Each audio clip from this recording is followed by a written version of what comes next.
Povo de Deus, vamos lá enviar. Hoje eu tô cheia de assunto.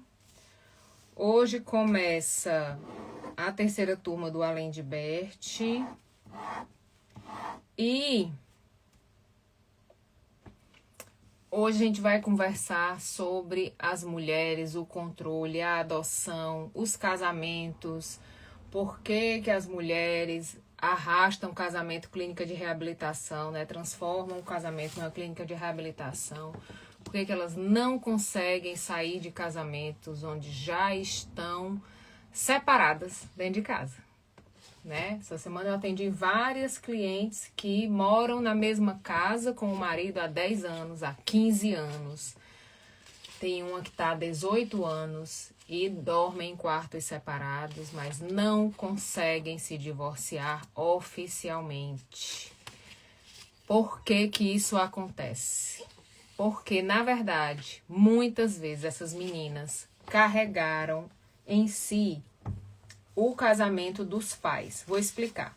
O que que acontece? O que que faz uma mulher inteligente, capacitada, bem-sucedida, independente, conviver na mesma casa que um homem durante 20 anos, 15 anos, dormindo em quartos separados para não carregar o peso de um divórcio, para não ter a imagem de ser uma mulher divorciada? Um dos pontos é esse, não ser uma mulher divorciada, porque ainda há muito preconceito sobre o que é ser uma mulher divorciada. Outra coisa que acontece bastante é essa criança ter ficado órfã dentro de casa. Então, vou explicar. Acontece na família de origem algum trauma, alguma situação onde essa criança foi desamparada. Pode ser um abuso intrafamiliar do tio, do vizinho, do cunhado. Pode ser de ela descobrir uma infidelidade dentro do casamento dos pais. Pode ser ela descobrir um filho fora do casamento. Enfim, entra nela, ela é sequestrada da infância. A infância dela é sequestrada de repente. Ela dorme criança e acorda um adulto no meio do conflito dos adultos, e no meio desse conflito ela é desamparada. Ou seja, aqueles adultos que deveriam cuidar dela, que deveriam dar amparo, que deveriam dar socorro, prestar assistência, eles mandam ela se calar. Eles dizem para ela que isso não é assunto dela, que ela tem que se calar e se aquietar e acabou. Nesse momento, essa criança ela descobre um assunto que ela vivencia um assunto, né, quando ela vivencia um abuso, que não está preparada, porque nenhuma criança está preparada, né, para lidar com isso, ou seja, um assunto para lidar com a sexualidade fora do tempo. Ela não tem arcabouço emocional para se organizar dentro disso. E naquele momento ela fica órfã dentro de casa. Porque ela perde a casa, ela perde a família, ela perde o pai, ela perde a mãe, ela perde todo mundo. Tudo que ela acreditava desaparece. Todas as pessoas que ela acreditava desaparecem. Tudo que ela conhecia como segurança desapareceu assim, evaporou. E ela fica sem chão. O que acontece com essa menina que sofreu, que virou órfã dentro de casa de repente, que dormiu criança, acordou adulto e perdeu tudo? Ela vai casar cedo. Ela vai buscar sair desse ambiente, ela vai buscar um ambiente de segurança, ela vai buscar esse colo, esse carinho, essa atenção, esse cuidado na mão de outra pessoa, e a menina, principalmente, aprende a trocar o corpo muito rapidamente nesse jogo. Então, ela sabe que o corpo dela é moeda de troca e ela vai se entregar para o primeiro que der estender a mão para ela. Para o primeiro que der colo e carinho e atenção. Nessa hora entra o cara abusivo. Nessa hora entra o cara que não é um cara legal. Porque o predador, ele busca a vítima dele. Então, o cara que é abusador, que é narcisista, que tem vários sintomas, ele tá assim, ó, procurando essa menina. E quando ele encontra, ele cata ela e se casa com ela. E ela se entrega nessa relação de corpo e alma, porque ela vai buscar aquela família que ela perdeu lá atrás. E vai se dedicar de corpo e alma na maior expressão disso, assim, dando o sangue, a vida e a alma para esse casamento. Só que lembra que esse cara que casou com ela não era um cara legal. Ele era um cara que já tinha um comportamentozinho, né, estranho, já tinha algumas patologias, e ele busca justamente essa mulher que ele sabe que amanhã ele vai abusar de uma mulher e ela vai apoiar ele. Que amanhã ele vai trair, ela vai apoiar ele. Que amanhã ele vai bater nela e ela vai apoiar ele. Que amanhã ele vai praticar delitos, lavar um dinheiro, fazer essas coisas e ela vai estar do lado dele. Então, o cara que é um predador, ele busca essa menina órfã, desamparada, porque ele se torna o único herói dela, o único ponto de apoio. E ele convence ela, ele trameia ela de um jeito que ela fica tão amarrada dentro daquela trama que ela não consegue sair. E ele consegue convencer ela que ele é aquele cara lá atrás, que cuidou, que deu a mão, que a apoiou, que salvou ela da família, né? E ela fica nessa esperança de que um dia ele vai voltar a ser essa pessoa. O que precisa acontecer para ele voltar a ser essa pessoa? E nisso se passam 20 anos, 30 anos. E quando você vai conversar com ela vai sempre voltar para esse cara. Ah, mas ele era uma pessoa boa, ele me ajudou com isso, ele me ajudou com aquilo. Geralmente ela não tem muita consciência de que ela casou para fugir de casa, entendeu? Ela não tem muita consciência. Então é muito difícil trabalhar esses casos. E aí, 20, 30 anos depois, é muito difícil sair desse lugar. E o pior, o que é que mais acontece na nossa sociedade, a gente precisa ter muita atenção com isso, é que essa menina que foi abandonada pelos pais dentro de casa, que sofreu violência, que buscou um marido como herói, que aí se encontrou com um cara, né, meio psicótico e tá nesse bolo, as pessoas dizem assim, mas ela gosta. Ela apanha porque gosta. Ela tá com ele há 20 anos, ela sabe muito bem quem ele é. As pessoas não olham mais pro predador, olham para a vítima e vão culpabilizar a vítima. Daí a importância de você ter profissionais, porque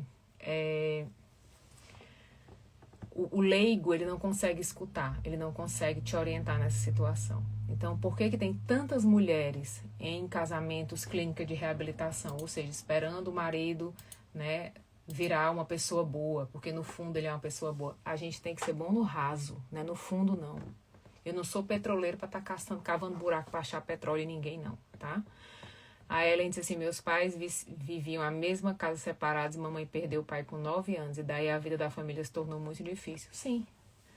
As meninas que são órfãs dentro de casa, órfãs de família viva, ou órfãs fisicamente, realmente, quando perdem os pais, elas vão se casar muito cedo com o primeiro doido que passar na esquina.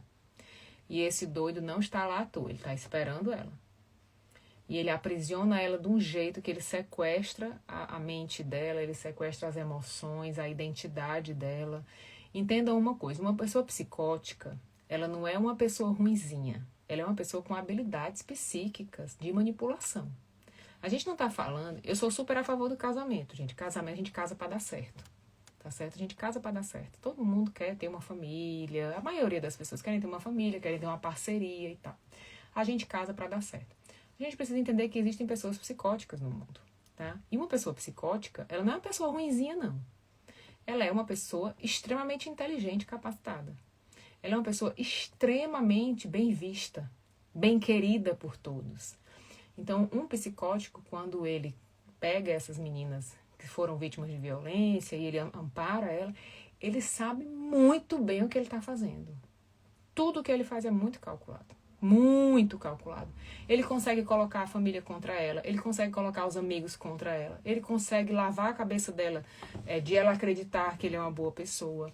Então, é uma sequência, assim, bem trágica, tá?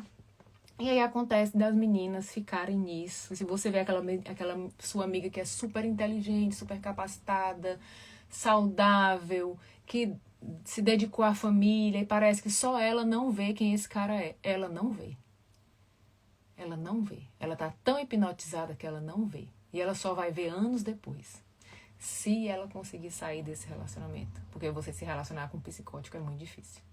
Geralmente elas só saem com risco de vida. Quando elas já tomaram aquela surra que ela foi pro hospital. E aí veio o médico, aí veio a polícia. Aí não tem mais como esconder, tá certo?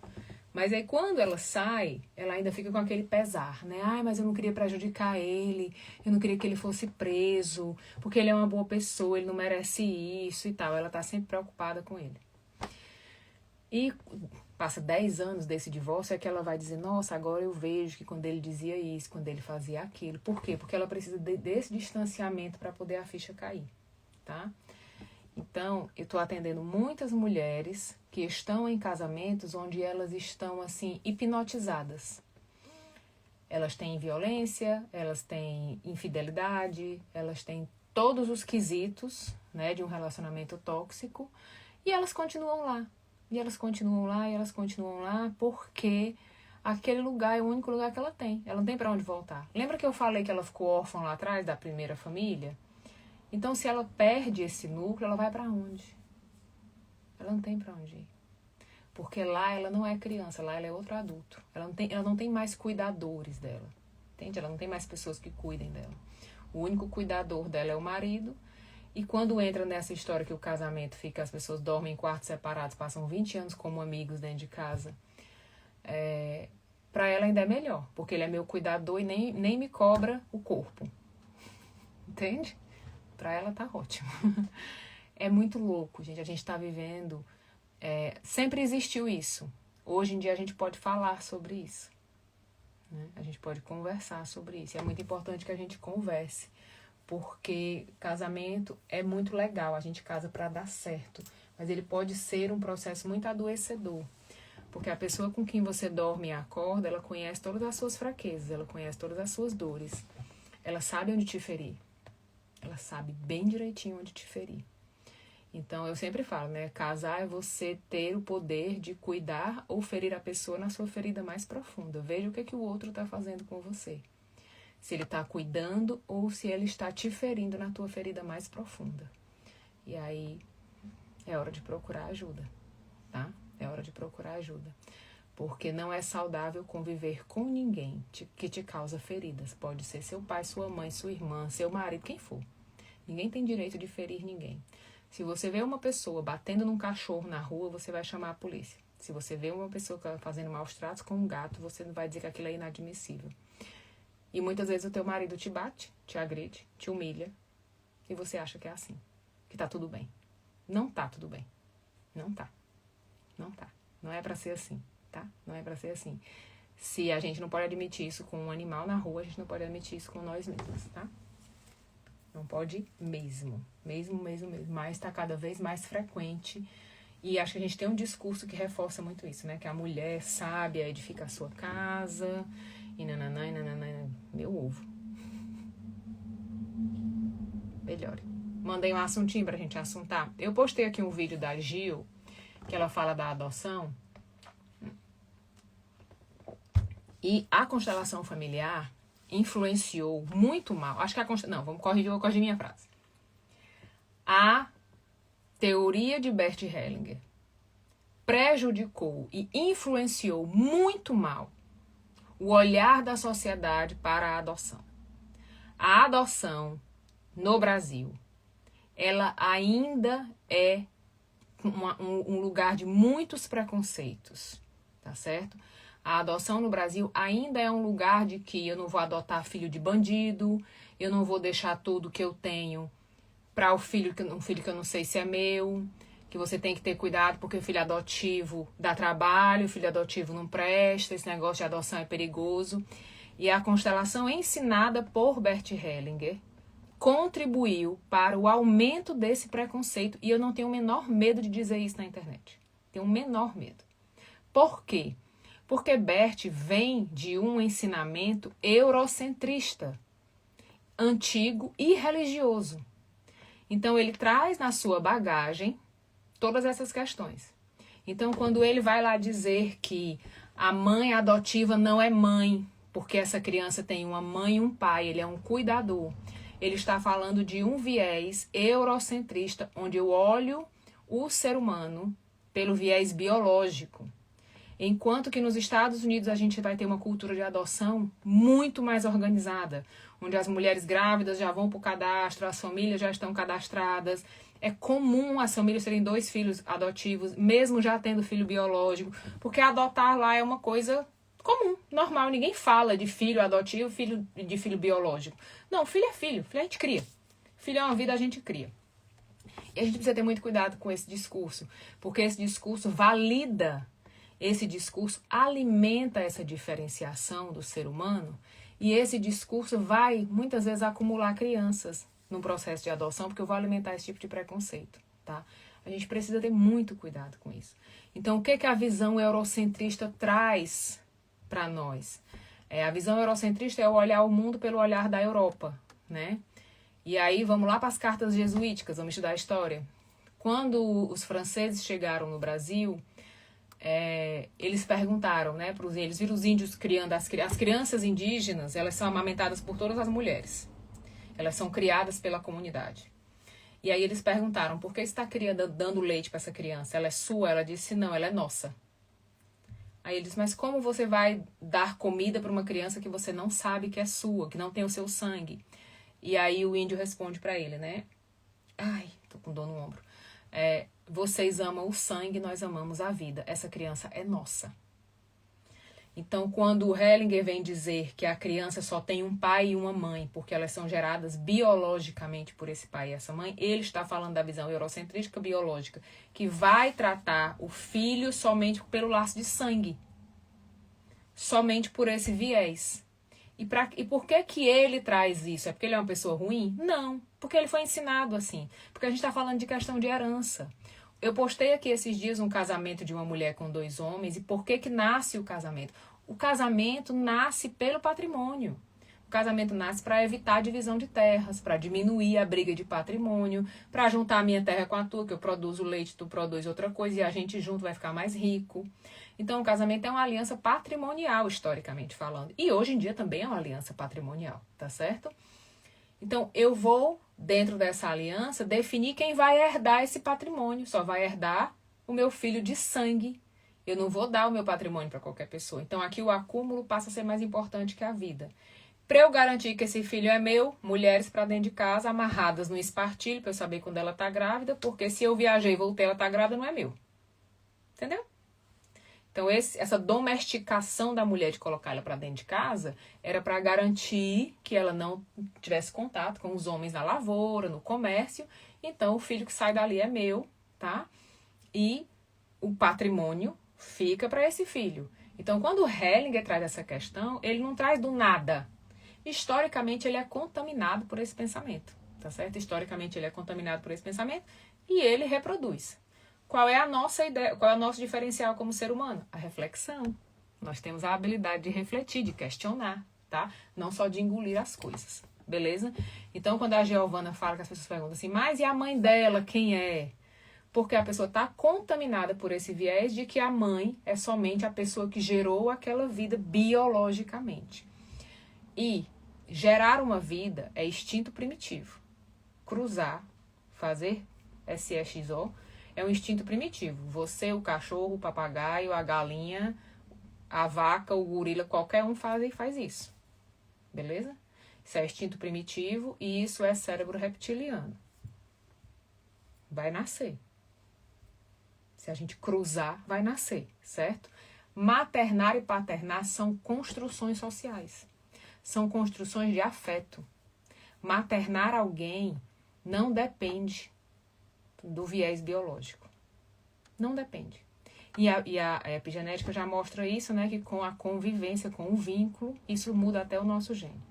Então, a maternidade e a paternidade, elas podem migrar, mesmo eu tendo um pai e uma mãe vivos dentro de casa. Eu vivi isso com a minha primeira filha. A minha primeira filha é filha da minha irmã. Eu dizia, vai, filha da Luciana, pra lá.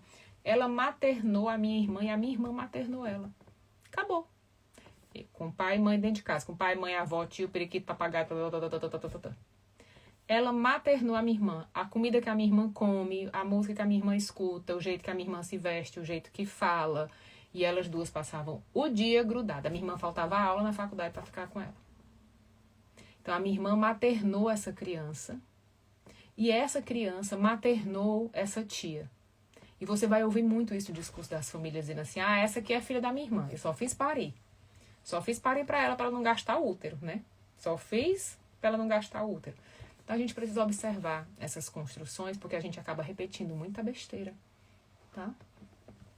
Mandei um assuntinho pra gente assuntar, já tem constelação. Hoje eu vou fazer 2 constelações e às 2h tem o primeiro texto da nova série de traduções comentadas. O texto é esse daqui, Modelo Estrutural da Terapia Sistêmica. o enfoque estrutural de Braulio Montalvo, Maurício Andolfo e Helry Aponte, que são autores da terapia sistêmica familiar, tá? Se você quiser trabalhar com constelação, você precisa estudar a terapia sistêmica familiar, tá?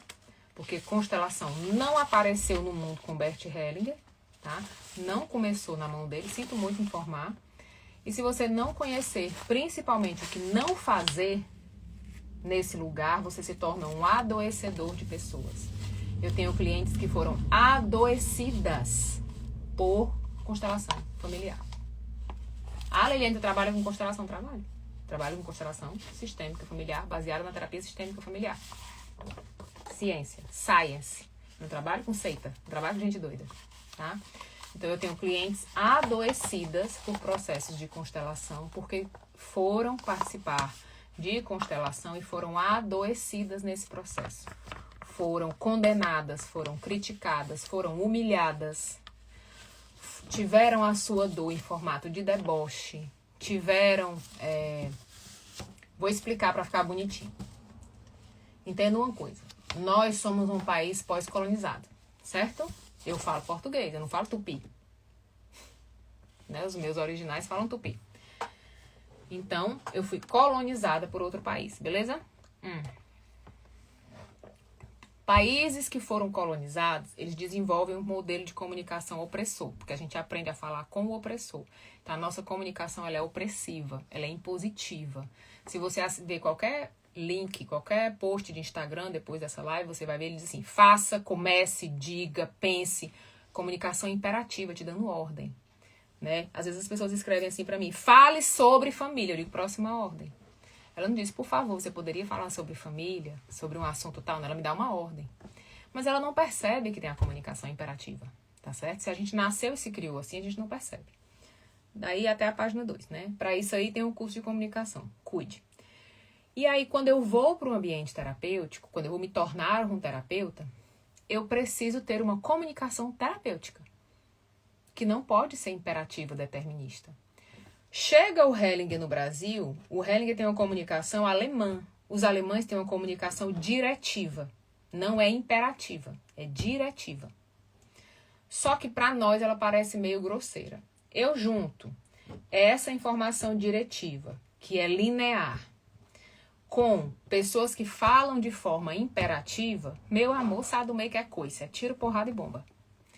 E aí o cliente chega para a constelação e o constelador debocha dele. Diz, se você não quiser tomar a sua mãe, a sua vida não vai prosperar. Porque a nossa comunicação, ela é assim, ó. Primeiro C, crítica. Eu vou criticar o que você está fazendo. Segundo C, eu vou cobrar que você faça de outro jeito. Eu vou ficar cobrando que você faça do jeito que eu disse.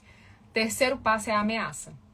Eu começo a te ameaçar de forma velada do que vai acontecer na tua vida se não me obedecer. Então, eu chego na crítica e digo, você não se dá bem com a sua mãe.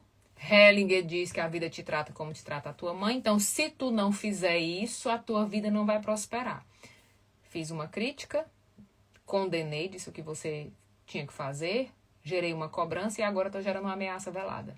Que não é que eu estou dizendo que você vai se dar mal. É que tem um gringo ali que disse e é assim, entende? Então, a gente tem a junção desses fatores, que não estou dizendo que justificam, estou dizendo que contribuem para o que aconteceu no rebuliço da constelação no Brasil, tá? Então, houve falta de preparo dos profissionais, houve falta de filtro de adaptação cultural, e aí as pessoas que já tinham um viés imperativo, determinista, se encantaram com essa história, com a postura, com o jeito que o Hellinger fala, né? E saíram fazendo terapia com linguagem imperativa, determinista e não com linguagem terapêutica. A linguagem terapêutica, a postura terapêutica, ela é, acima de tudo, uma postura de acolhimento. Vou dizer um negócio para vocês. A maioria dos profissionais não sabe acolher. E eu estou falando não só de terapia. Eu estou falando de médico, eu estou falando de fisioterapia, eu estou falando de nutrição, eu estou falando de escola, eu estou falando de qualquer atendimento ao público. Em qualquer atendimento ao público, dentro da saúde, você vai ver profissionais que não sabem acolher, que não desenvolveram a comunicação do acolhimento e a postura do acolhimento, tá? E você vai ver profissionais excelentes, que desenvolvem um excelente perfil de acolhimento. Por quê, Leiliane? Porque a empatia não é para todo mundo. Não está disponível para todo mundo a empatia, a capacidade empática, a habilidade empática. Você pode treinar e aprender, mas tem muita gente que não vem e que não vai vir. E aí eu escolho trabalhar num ambiente de atendimento ao público, não vai rolar, não. Não vai rolar. A gente começou o projeto semana passada de escuta de mães com mães de crianças com diagnóstico, né, de neurodivergência. É um projeto do meu mestrado, meu e da doutora Elizabeth, porque eu sou da educação também, então faço mestrado em educação, inclusive ciências da educação. E a gente montou rodas de conversa para desenvolver trabalhos sobre isso, né, o impacto do acolhimento da mãe na vida da criança e etc. Primeiro encontro, diagnóstico. Os professores não sabem conversar com os pais. Não conhecem o limite das perguntas. E tem um negócio que eu estou fazendo mestrado também, que chama pedagogia sistêmica. Guarda isso no teu coração. Estou fazendo na Espanha. Aí a pedagogia sistêmica começa a ensinar sobre a abordagem sistêmica para os professores. Só que aí lembra do nosso viés determinista, imperialista? Pronto. Aí eu não pego esse conhecimento para acolher a mãe, para entender o que ela está vivendo. Eu pego esse conhecimento para ensinar para a mãe o que ela tem que fazer.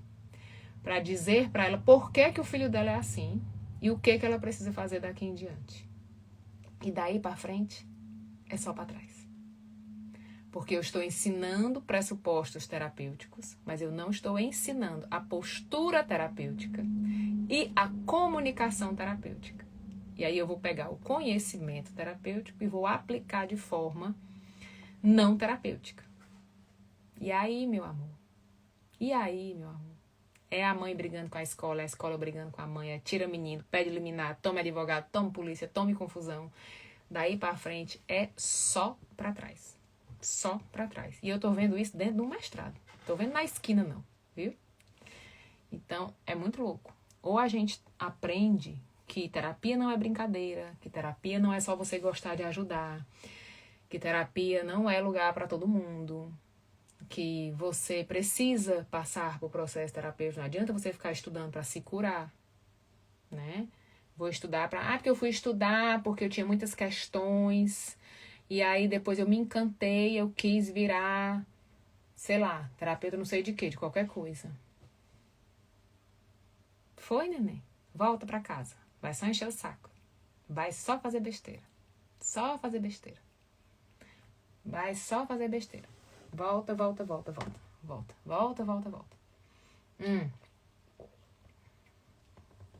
Conta aí um assuntinho pra gente assuntar, que já tem constelação.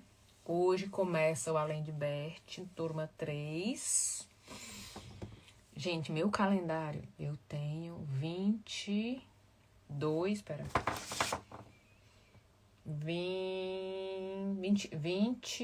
dias de trabalho.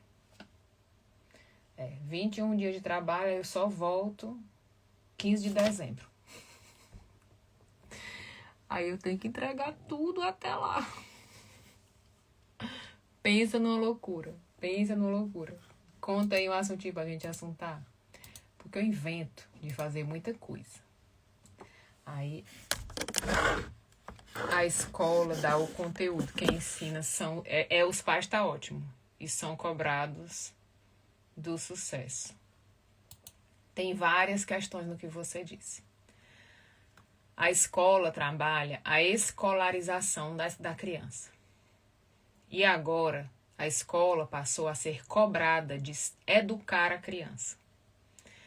Então, os pais jogaram para a escola a ideia de que a escola tem que educar o meu filho, ela não tem que escolarizar o meu filho.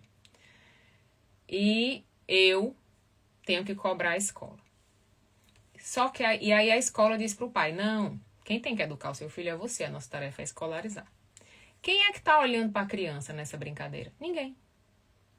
Os pais estão tentando dizer para a escola o que é para ela fazer.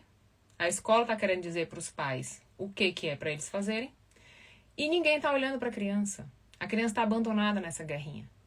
Então, antes, os pais eram aliados da escola. Eles iam juntos construir algo interessante para os filhos, né? Entender o filho, acolher o filho. E aí, depois, eles entraram nessa guerrinha de, né, os pais contra a escola contra os pais. Isso é muito complicado. Porque em qualquer situação que isso aconteça, seja na criança com neurodesenvolvimento típico, seja na criança neuroatípica, seja na criança com superdotação, em qualquer um desses lugares a criança está abandonada. Ninguém está olhando para a criança, para o que é bom para a criança.